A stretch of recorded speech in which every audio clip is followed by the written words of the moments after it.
Hello student, क्या हाल चाल सबके। आज के इस लेक्चर में हम लोग एक प्रोग्राम बनाएंगे जिसमें हम किसी नंबर को इनपुट करेंगे और हमको उस नंबर का टेबल प्रिंट होकर के मिलेगा। इस प्रोग्राम को बनाने के लिए हम लोग फॉर लूप का यूज करेंगे और इसके पहले के लेक्चर में हम लोगों ने फॉर लूप पर प्रॉपर डिस्कशन किया था, जहां फॉर लूप का क्या सिंटैक्स होता है या किस तरीके का सिंटैक्स पॉसिबल है, इन सब चीजों को लेकर के हमने बातें की थी। और आज के इस लेक्चर में हम लोग फॉर लूप पर ही बेस्ड एक प्रोग्राम बनाएंगे जो कि किसी नंबर के टेबल को प्रिंट करके हमको देगा। और इस प्रोग्राम को हम बोर्ड पर लिखें, आपको समझाएं। इससे पहले आप लोगों से एक रिक्वेस्ट है कि अगर अभी तक चैनल को सब्सक्राइब नहीं किया है तो प्लीज चैनल को सब्सक्राइब कीजिएगा, और अगर आप पहले से चैनल को सब्सक्राइब किए हैं तो आपका बहुत बहुत धन्यवाद। जब भी आप वीडियो को देखिएगा तो प्लीज वीडियो को पूरा देखिएगा, ताकि जो भी बातें उस वीडियो में करी जा रही हैं या जिस भी लॉजिक को मैं समझा रहा हूं वो आपको ज्यादा अच्छे तरीके से समझ में आए। इसके लिए आपको पूरा वीडियो ही देखना पड़ेगा, क्योंकि अगर आप 1 मिनट वीडियो देखते हैं, स्किप कर देते हैं, तो आपको उस लेक्चर से जो कुछ भी बातें सीखनी चाहिए या जो लॉजिक में समझा रहा हूं वो आप नहीं समझ पाएंगे। तो सबसे पहले मैं प्रोग्राम को बोर्ड पर लिखूंगा और प्रोग्राम की एक एक लाइन को आपको समझाऊंगा। उसके बाद हम लोग प्रोग्राम को सिस्टम पर लिख करके रन करेंगे। तो बिना किसी देरी के हम लोग सबसे पहले प्रोग्राम को बोर्ड पर लिखते हैं। तो वो प्रोग्राम को लिखने के लिए हमको हेडर फाइल जो stdio.h है, इस हेडर फाइल को इंक्लूड करना जरूरी है किसी भी सी लैंग्वेज में, क्योंकि हम बेसिक स्कैन या प्रिंटफ इन फंक्शंस का यूज करते हैं और इन फंक्शंस की जो डिफिनीशन है वो stdio.h में है। हम स्कैन या प्रिंटफ फंक्शन अपने प्रोग्राम में इसीलिए यूज कर पाते हैं क्योंकि हम अपने प्रोग्राम में stdio.h हेडर फाइल को इंक्लूड किए होते हैं। और यहां पर हमने मेन फंक्शन लिखा हुआ है। मेन फंक्शन की बॉडी में मैंने 2 वेरिएबल लिए हैं, एक n नाम का और दूसरा i नाम का। यहां जो मैंने n नाम का वेरिएबल लिया हुआ है, इस वेरिएबल में मैं उस नंबर को इनपुट दूंगा या उस नंबर को स्टोर करूंगा जिस नंबर का टेबल मैं प्रिंट करवाना चाहता हूं। और जो i नाम का वेरिएबल है उसमें उसका यूज जो है हम लोग फॉर लूप को चलाने में करेंगे। फॉर लूप के एग्जीक्यूशन के लिए हम लोग i वेरिएबल का यूज करेंगे और जिस नंबर को हमको इंटर करना है और जिसका टेबल हम चाहते हैं प्रिंट हो उसको हम m वेरिएबल में स्टोर करके रखेंगे। आगे इसमें एक मैसेज प्रिंट कराएंगे। मैसेज क्या है कि प्रिंट f, जो भी मैसेज होगा उसको आप डबल कोट्स में लिखिएगा। यहां मैं मैसेज लिख रहा हूं, inter any integer value, inter any integer value, integer value. अब इस लाइन को आप सेमीकोलन से क्लोज कर दीजिएगा। आगे जब हम इनपुट देंगे तो वो इनपुट स्कैन एफ फंक्शन की सहायता से रीड होता है और कंपाइलर को पता चलता है कि आपने क्या इनपुट दिया हुआ है। तो स्कैन एफ फंक्शन का यूज करेंगे हम लोग। इनपुट रीड करने के लिए यहां पर हम लोग फॉर्मेट स्पेसिफायर %d का यूज करेंगे, क्योंकि जो भी नंबर हम इनपुट करने जा रहे हैं वो इंटीजर टाइप का है, इसलिए %d यहां पर लिखेंगे। आगे जिस वेरिएबल में हम लोग वो नंबर स्टोर करेंगे जिसका हम टेबल चाहते हैं, उस वेरिएबल के नाम को m% सिंबल के साथ लिखेंगे। तो हमको तो अपना जो नंबर इंटर करना है या जिस नंबर का हम टेबल चाहते हैं उसको हम n वेरिएबल में लिखने वाले हैं, इसलिए हम यहां लिखेंगे m%n। आगे इस लाइन को सेमीकोलन से क्लोज कर देंगे। अब बेसिकली फॉर लूप का लॉजिक स्टार्ट होगा जिसकी वजह से हमको टेबल मिलेगा प्रिंट होकर के, वो लॉजिक हम लिखने वाले हैं। अब तो फॉर लूप लिखने के लिए आप लोग यहां पर सबसे पहले लिखेंगे फॉर। अब जो इनिशियलाइजेशन कंडीशन है वो क्या है कि table i is equal to जो है 1 से हम लोग स्टार्ट करेंगे लूप को, तो टेबल इसी फॉर लूप की सहायता से प्रिंट होकर के मिलेगा। यहां पर हम लोग सेमीकोलन का यूज करेंगे। आगे हम लोग टेस्ट एक्सप्रेशन लिखेंगे और टेस्ट एक्सप्रेशन लिखने के लिए i लेस देन और इक्वल टू 10 की कंडीशन देंगे, क्योंकि किसी भी टेबल को हम लोग जब पढ़ते हैं तो 2 1 जा 2 से लेकर के 10 तक के हम लोग पढ़ते हैं। तो आगे i++ इंक्रीमेंट ऑपरेटर का यूज करेंगे।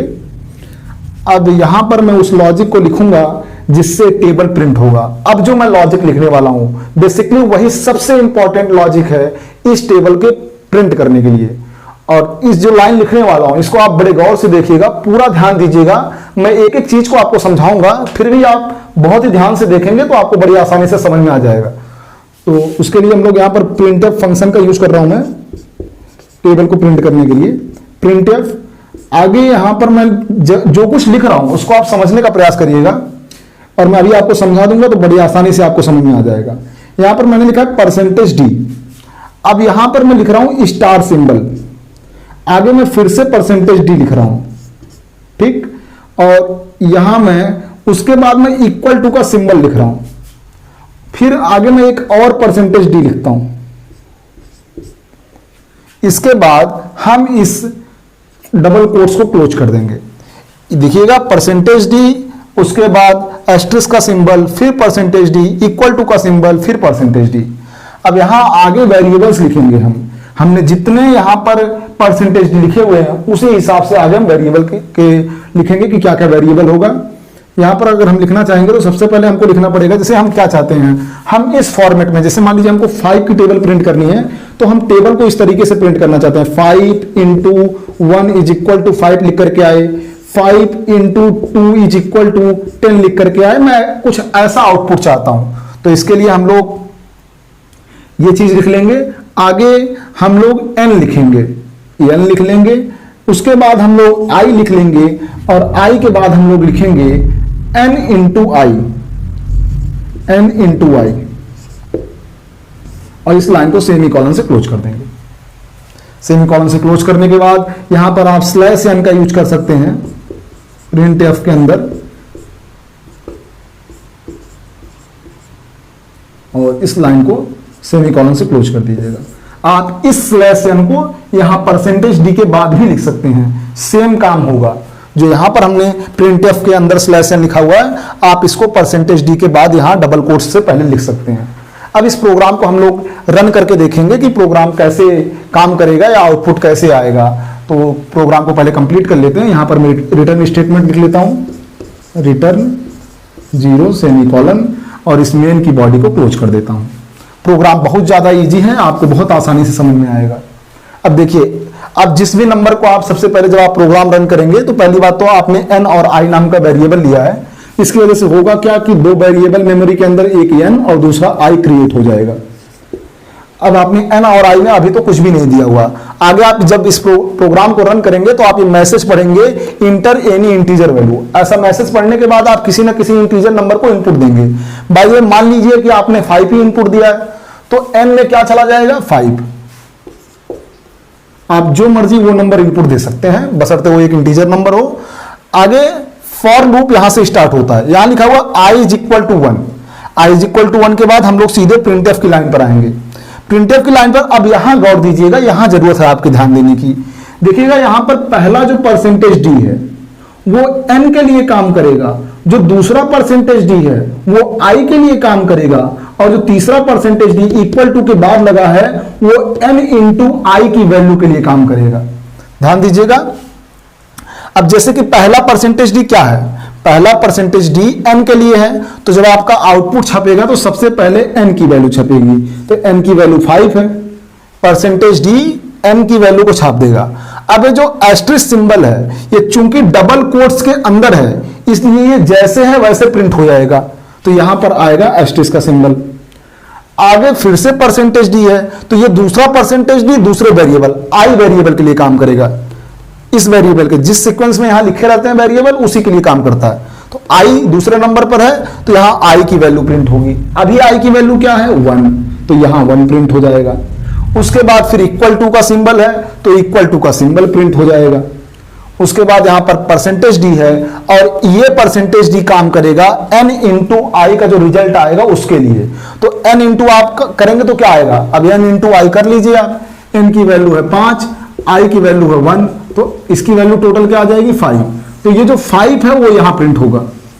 ठीक, अब ये स्लैश n जब एग्जीक्यूट होगा तो जो अगला आउटपुट प्रिंट होगा वो कुछ यहां पर प्रिंट होगा। क्यों, क्योंकि यहां पर स्लैश n लगा हुआ है। अब यहां रिटर्न 0 पर नहीं जाएगा, प्रोग्राम का जो कंट्रोल है फिर से इसी फॉर लूप पर आएगा। ठीक, और i प्लस प्लस होगा। i कितना हो जाएगा, i अभी आपका 1 था शुरुआत में, क्या था 1, क्योंकि आपने यहां i इज इक्वल टू 1 लिखा हुआ है। अब i प्लस प्लस होगा तो 2 हो जाएगा, तो यहां वैल्यू कितनी हो जाएगी, 2। ठीक, अब 2 हो गई और 2 लेस देन और इक्वल टू 10 है, हाँ ये कंडीशन सही है। और जब तक ये कंडीशन ट्रू रहेगी तब तक ये दोनों लाइनें तब तक रन होती रहेंगी। तो अभी i कितना हुआ है, 2 हुआ है, और 2 लेस देन 10 है, ये बात सही है, इस वजह से ये लाइन रन होगी, फिर से वही काम होगा। पहला परसेंटेज डी एन के लिए, तो एन तो वही है इसलिए यहां 5 आएगा, फिर उसके बाद एस्टेरिस्क सिंबल आ जाएगा। उसके बाद क्या होगा, यहां पर अब i इज इक्वल टू अब 2 है तो इसलिए यहां 2 लिख करके आएगा, क्योंकि दूसरा परसेंटेज डी i के लिए है। अब n इंटू आई की वैल्यू हम लोग फिर से निकाल लेते हैं, तो n इंटू आई क्या आएगा, n की वैल्यू 5 है और इंटू आई की वैल्यू 2 है, तो ये आएगा 10। तो ये जो 10 आया है वो इक्वल टू के बाद प्रिंट होगा, इस इक्वल टू के बाद जहां परसेंटेज डी है वो इसके लिए, इसलिए यहां पर परसेंटेज डी की जगह पर, इस जगह पर n इंटू आई जो कि 10 है वो छपेगा। अब आप देखेंगे फिर से अगला आउटपुट इस प्रिंटफ स्टेटमेंट की वजह से अगला आउटपुट कुछ यहां पर छपेगा।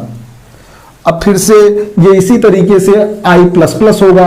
अब आप देखेंगे इस तरीके से i प्लस प्लस होता रहेगा और एक टाइम ऐसा आएगा जब आपको मिलेगा 5 एस्ट्रिस 10 इज इक्वल टू, यहां पर आपको 50 मिल जाएगा। फिर इसके बाद जब आप i प्लस प्लस करेंगे तो i कितना हो जाएगा 11, और 11 10 से छोटा या 10 के बराबर नहीं है, तो यहां पर लूप की कंडीशन हो जाएगी गलत। और इन दोनों लाइनों को दोबारा हमको, ये जो फॉर लूप की बॉडी है, चूंकि जब ये 11 होगा i तो ये कंडीशन जो है अनसेटिस्फाई हो जाएगी, गलत हो जाएगी, तो इसकी बॉडी के भीतर हम लोग नहीं आएंगे, हम लोग सीधे चले जाएंगे रिटर्न पे, और रिटर्न 0 मतलब हम लोग प्रोग्राम को सक्सेसफुली एग्जीक्यूट कर चुके होंगे। तो इस तरीके से आपका कुछ आउटपुट छपेगा, ध्यान दीजिएगा। अभी इसी प्रोग्राम को हम लोग सिस्टम पर लिख करके रन करेंगे और आप लोगों को बड़ी आसानी से प्रोग्राम समझ में आएगा। जब भी आप इस वीडियो को देखिएगा तो मेरा आपसे एक रिक्वेस्ट है कि आप लोग इस लाइन पर गौर करिएगा, ये बड़ी इंपॉर्टेंट लाइन है। जैसे यहाँ 3 परसेंटेज डी लिखे हुए हैं, हालांकि जिनको प्रोग्रामिंग का ज्यादा नॉलेज है या जो कुछ थोड़ा बहुत प्रोग्रामिंग अच्छी तरीके से जानते हैं उनको ये लाइन बड़ी इजीली समझ में आ जाएगी, लेकिन जिनके लिए प्रोग्रामिंग नहीं है उनको इस बात का ध्यान देने की जरूरत है, जो पहला परसेंटेज डी है वो एन के लिए काम करेगा, जो दूसरा परसेंटेज डी है वो आई के लिए काम करेगा, और जो तीसरा परसेंटेज डी है वो एन इंटू आई जो रिजल्ट आएगा उसके लिए काम करेगा। और जो ये एस्ट्रिस है और जो ये इक्वल टू है ये वैसे के वैसे ही छप जाते हैं। क्यों? क्योंकि ये लिटरल टेक्स्ट की तरह काम करेंगे, क्योंकि इनको डबल कोट्स के अंदर लिखा गया है, तो इसलिए ये एज इट इज प्रिंट हो जाएंगे। बाकी अब हम लोग प्रोग्राम को सिस्टम पर रन करके देखेंगे, और आप लोग प्रोग्राम को प्लीज अच्छे से देखिएगा, पूरा लेक्चर देखिएगा, आपको श्योर समझ में आएगा।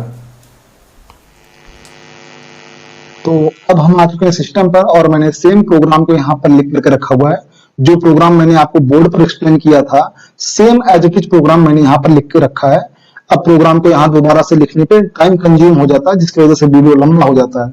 आज मैंने प्रोग्राम को लिख करके रखा हुआ है, मैं आपको इस प्रोग्राम को कंपाइल करूंगा, रन करके दिखाऊंगा, और आउटपुट वैसा ही आना चाहिए जैसा कि मैंने आपको समझाया था। अगर सेम आउटपुट आता है तो हमारा प्रोग्राम एकदम तरीके से सही है, जैसा मैं आपको समझाना चाह रहा था। तो प्रोग्राम को कंपाइल करेंगे हम लोग, देखेंगे कि उसमें कोई एरर है कि नहीं। इनकेस अगर कोई एरर रहेगी भी तो मैं उस एरर को रिमूव कर लूंगा। तो सबसे पहले हम लोग कंपाइल करेंगे। देखिए कंपाइल किया तो आप देख सकते हैं यहाँ पर एरर और वार्निंग्स 0 लिख करके आ रही है। इसका मतलब हमने जो प्रोग्राम लिखा है वो सिंटैक्टिकली पूरी तरीके से सही है। अब इस प्रोग्राम को हम लोग रन करेंगे। आप कंपाइल एंड रन बोथ एक साथ कर सकते हैं, F11 बटन से भी कर सकते हैं। आप रन करिए। आप रन करेंगे तो आपके सामने लिख करके आ रहा है इंटर एनी इंटीजर वैल्यू। ऐसा इसलिए हुआ है क्योंकि यहाँ पर सबसे पहले मैंने 5वीं लाइन में enter any integer value as a message pass किया हुआ है प्रिंटफ फंक्शन के अंदर। उसके बाद इसका फंक्शन से अब वो इनपुट होगा जो नंबर हम इनपुट देंगे। तो मान लीजिए अगर हम 5 इनपुट देते हैं तो 5 की टेबल प्रिंट होकर के आनी चाहिए। यहाँ आप देखिए 5 मैंने लिखा, उसके बाद मैंने इंटर बटन प्रेस किया। आप देख सकते हैं कि मेरे सामने 5 की टेबल प्रिंट होकर के आई है। अब जैसा मैंने आपको बोर्ड में समझाया था सेम वैसा ही प्रिंट हुआ है। अब जब यहाँ पर i इज इक्वल टू 1 रहा होगा और n की वैल्यू तो हमेशा 5 रहेगी क्योंकि आपने इनपुट दिया हुआ है। तो देखिए यहाँ पर इसलिए 5 5 5 हर जगह 5 लिख करके आ रहा है। स्टार के बाद 1 2 3 4 इस तरीके से लिख करके आ रहा है। क्यों? क्योंकि स्टार के बाद जो परसेंटेज डी है वो i के लिए काम कर रहा है, और i इस फॉर लूप से जो लाइन नंबर 7 में है वहां जो ये फॉर लूप के अंदर तीसरा एक्सप्रेशन है i प्लस प्लस, इसकी वजह से i बढ़ रहा है। i शुरुआत में 1 है और 1 था तो पहली लाइन में 5 इंटू 1 लिख करके आया। फिर i प्लस प्लस होगा तो i 2 हो जाएगा, इसलिए यहां आउटपुट में दूसरी लाइन में 5 इंटू 2 लिख करके आया हुआ है। क्यों? क्योंकि i की वैल्यू जो है वो अपडेट हो रही है। किसकी वजह से? इस आई प्लस प्लस की वजह से, जो फॉर लूप के अंदर आई प्लस प्लस लिखा हुआ है, इसकी वजह से वैल्यू 1 से 2, 2 से 3 ये हो रही है। और 5 की वैल्यू तो कांस्टेंट है क्योंकि 5 आपने दिया हुआ है। आगे यहां पर इक्वल टू के बाद 5, 10, 15, 20 ये सब इसलिए लिख करके आ रहा है क्योंकि यहां जो तीसरा परसेंटेज डी है printf के अंदर लाइन नंबर 9 में, जो इक्वल टू के बाद जो परसेंटेज डी है वो n इंटू आई के लिए काम कर रहा है। n इंटू मतलब n की वैल्यू 5 है, i की वैल्यू जो भी हो 1 होगी तो 5 इंटू 1 1 होता है, 5 इंटू 2 10 होता है, तो 10 आएगा तो 10 छपेगा परसेंटेज डी की जगह पर, जब 15 आएगा तो 15 छपेगा। तो इस प्रोग्राम को मुझे आशा है कि आप पूरे मन लगा करके जब देखेंगे तो आपको ये प्रोग्राम बड़ी बेहतर तरीके से समझ में आएगी। और जब भी आप वीडियो को देखिएगा तो प्लीज पूरा देखिएगा, और अगर आपने चैनल को सब्सक्राइब नहीं किया है तो मेरा आपसे बहुत विनम्र निवेदन है कि प्लीज चैनल को सब्सक्राइब कीजिए और वीडियो को पूरा देखिए। वीडियो देखने के लिए आपका प्रेम पूर्वक हाथ जोड़कर बहुत बहुत धन्यवाद।